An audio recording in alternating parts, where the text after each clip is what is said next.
Hi guys, welcome back to my channel and welcome to another tutorial. In today's tutorial I'll be showing you guys how to draft this shawl collar blazer dress with side pleats. If this sounds good to you and is something you're interested in, please stay tuned and watch to the end of this video.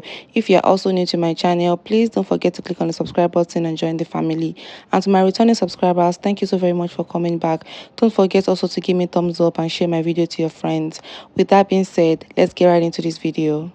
So firstly, what I have here is a partially completed front pattern of the blazer dress with some measurements on it, and I'm going to be explaining everything. Now I left some space before the shoulder line at the top part. As you can see, I also left some space before the center front line, and then I came down 32 inches for the length of this blazer. Of course you can do longer than that, totally depends on what you are working with, but for this tutorial I'm doing 32 inches for the length. Then I came down 9 inches for the chest line right there. We are going to be placing our bust circumference on this line, 9 inches. Then I came down 11 inches for the bust point, as you can see. Then I came down 17 inches for the waistline, came down 26 for the hip line, and then 32 for the length of the blazer. So I'll just go ahead and label the waistline, the bust line, the chest line, the hip line, and also the hem line. The shoulder measurement I'm working with is 16 inches. Divided by 2 gives me 8. So I placed that on the shoulder line, and I also placed that on the chest line like so. And then I connected it together on a straight line. For the neck measurement, I'll be using 3.25 inches for both the width and the depth of the neck. And then I came down 1 inch for the shoulder slope. So from the shoulder slope to the chest line, I took the midpoint of that and came out 0.5 inch. And then I extended the shoulder slants by 0.25 inch. The next thing that I'll do now is to place the bust circumference on the chest line, and the bust circumference is 40 divided by 4, which gives me 10. I'll be placing 10 on the chest line, and I'll be coming down from that point by 0.5, and after that I'll be adding 0.5 again for ease, and then I'll be connecting these points together to form the armhole like so. So I'm just using my pattern master now to draw the armhole. I'll also be using that to draw the shoulder slant and also the neckline. So the next thing that I did was to place the bust span measurement of 4.5 inches on the bust line, the waistline, the hip line, and also the hem line from the center front. Connected all the points together on a straight line, and then I took in half an inch on both sides on the waist for the dart, and then I came down 1 inch from the bust point, and then I came down 5 inches from the waistline, and then I connected the darts together. So I placed a quarter of the waist plus 1 inch of that and plus half an inch of ease on the waistline. Then I also placed a quarter of the hip plus half an inch of ease, and then I transferred what I have at the hip to the hem line, and then I connected all these parts together to the chest measurements to form the side seam like so.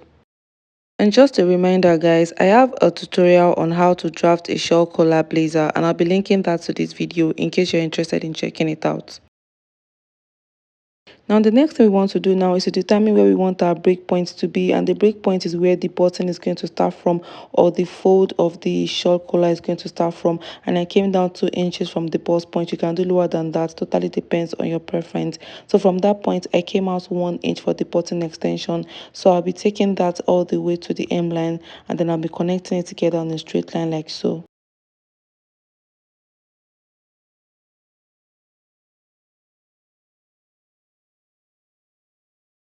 Now this blazer is a single breasted one. If you were to be doing a double breasted one, you'll be coming out by 3 to 4 inches of extension for the overlap from the center front.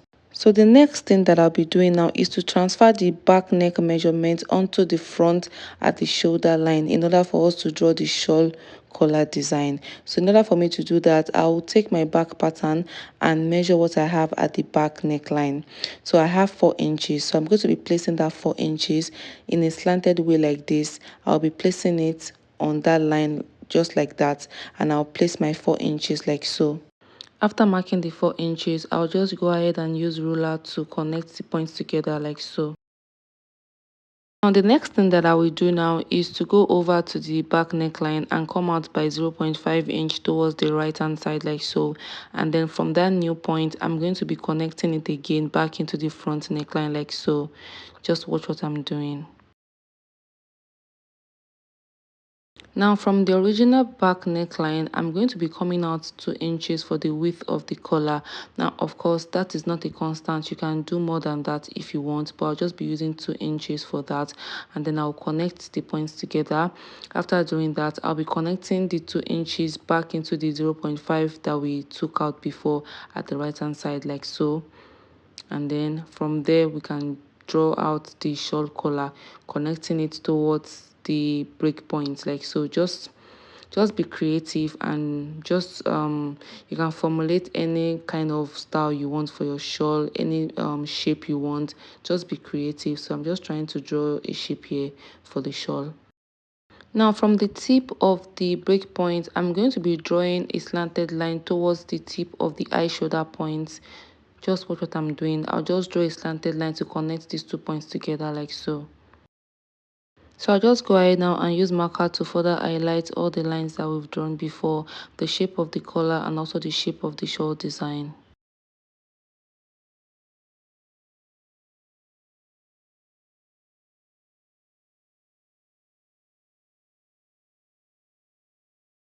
So the next thing that I will do now is to go ahead and fold this paper through the line that we drew before, the slanted line we drew before. So I'll just go ahead and do that.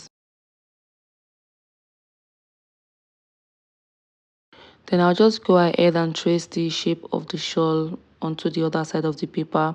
Actually, it's not compulsory for you to do this. I'm just trying to simplify it so you can just see the shape of this collar on both sides of the paper. So from the tip of the shoulder slant, I'll be coming down 5 inches like so. After marking that, I'll be placing my pattern master like this and then drawing the princess seam. Then I'll just be connecting it to the darts at the bust points and then also be highlighting the necessary lines. I will also be highlighting the darts for better visibility. Then you just go ahead and place your buttons however you want. You determine the spacing you want for your buttons. Next thing to do is to come down 5 inches from the waistline. Now this depends on your preference. You can do lower or higher than that, depends on you, but I will be coming down 5 inches from the waistline for the side design. Then on the M line from the center front, I'm going to be coming in by 2 inches like so. After doing that, I'll go over to the hip line and then I'll be going up by 2 inches as well. Then from the dart line, I'll be coming out by 1.5 inches. Now, these measurements are not constant or anything. I'm just using them as a guide to help me draw the shape of the cutout we are going to be having at the sides where we will be placing the pleats. I'm just using freehand to draw the shape before using pattern master to complete it.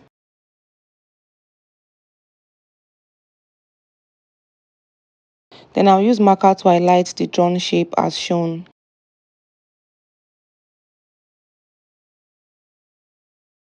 Now there is your button placement right there. Then after that, I'm going to remove the side design and then cut out the rest of the pattern. And guys, if you made it to this point in this video and you haven't subscribed yet, please click on the subscribe button and join the family. Thank you.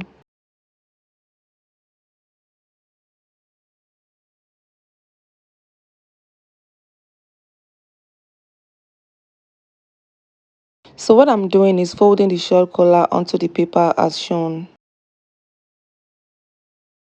Now the next thing that I'll do now is to separate the center front from the side front, and I'll be doing that by cutting through the princess seam like so and also cutting through the darts.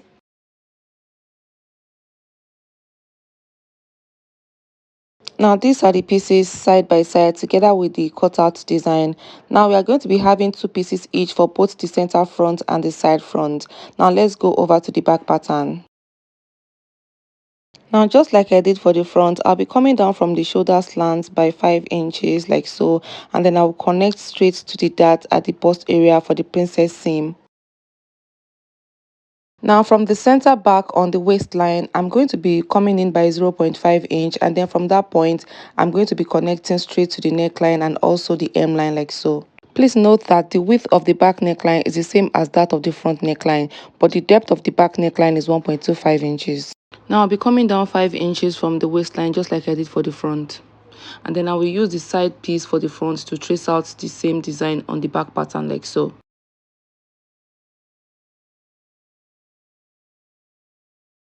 Now I'm just using marker to highlight the drawn line as shown.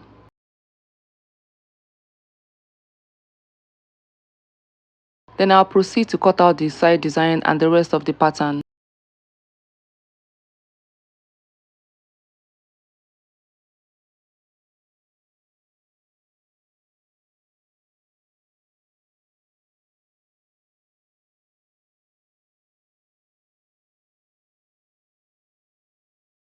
Then I'll be separating the back pattern by cutting through the princess seam and also cutting through the darts.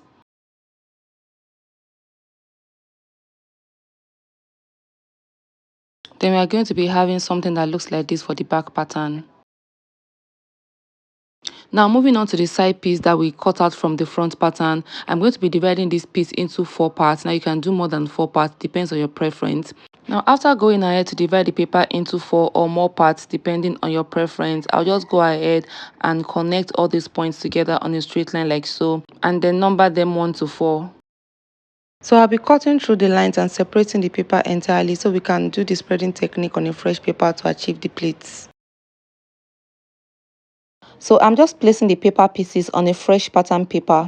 Then I'll decide on how far apart I want the paper piece to be or the volume I want to add in between each paper to give me the desired pleats.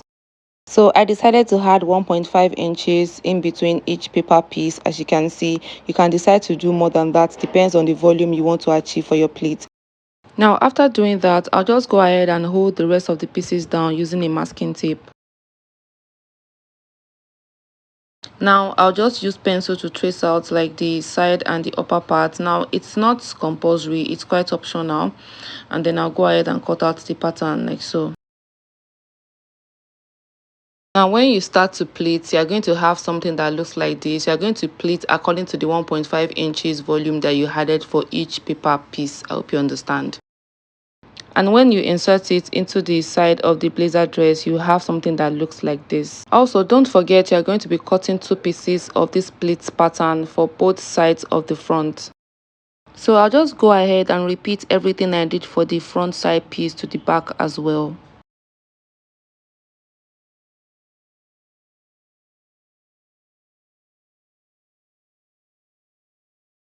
So I'll be placing each pattern piece on a fresh paper, and then I'll be placing 1.5 inches in between each paper piece to add volume for the pleats, just like I did for the front.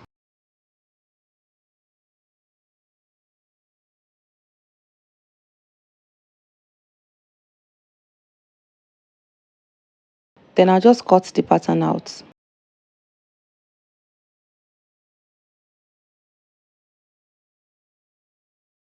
Now once you sew the pleats and you insert into the side of the back pattern, this is what you're going to have. So I'm just temporarily using masking tape to hold the pieces together for now. And these are the patterns side by side. Now you can sew this design in 2 ways, and I want you guys to please pay attention to this part. So you can firstly insert the pleat patterns into their respective positions on both front and back, meaning you're going to be having 4 separate pleat patterns for the 2 front and the 2 back patterns. And then after doing that, you go ahead and join at the side seam with your sewing allowance to complete the outfit.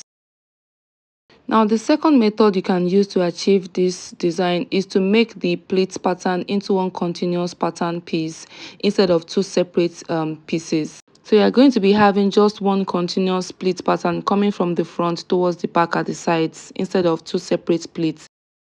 So I'm going to be removing the side pleat pattern from the front and placing it beside the back one so you can see what I'm talking about. Now, unlike the first method, this pleat is not going to be having any joining between them. It's just going to be a continuous pleat pattern coming from the front towards the back at the sides.